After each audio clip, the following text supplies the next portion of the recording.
today's team policymaker, I am Shaina Libangbang, a student and a concerned Filipino youth who envision a future in which there's no child goes to school hungry and every Filipino families can eat a healthy and nutritious meal every day. I may be young, but I understand that proper nutrition is a good foundation of a strong and progressive nation.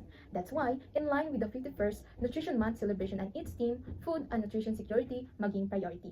Sapat na pagkain, karapatan natin.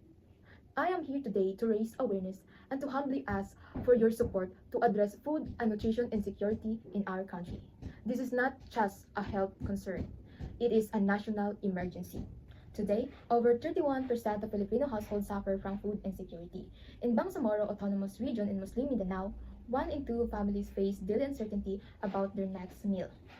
This fuels a crisis where we can no longer ignore. 1 in 4 children is stunted, 40% of infants are anemic, and poor diets are driving an alarming increase in diabetes and heart diseases.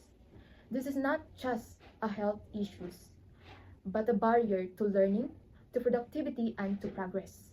And with the 24.44 billion pesos lost in agriculture last year due to climate disaster, our food system are more fragile than ever.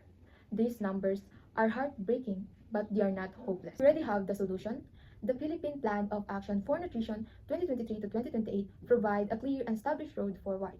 Programs such as Hapag Urban Garden, which improve access to fresh food by more than 300%. The Kadiwa Market, which connect producer directly to families, and safety nets such as Tutok Kainan and Walang Gutom 2027 are transforming lives. What about the impact?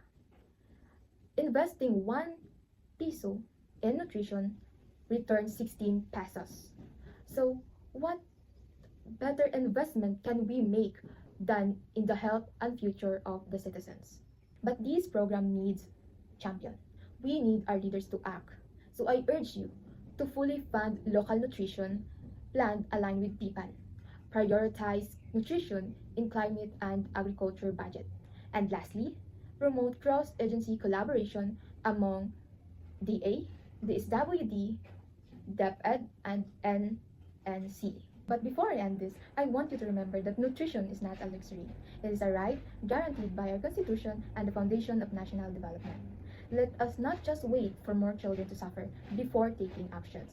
Let us turn this year theme into reality, sapat na pagkain, karapatan natin. The future of our country depends on the nourishment of the people, and it is starting today. Thank you.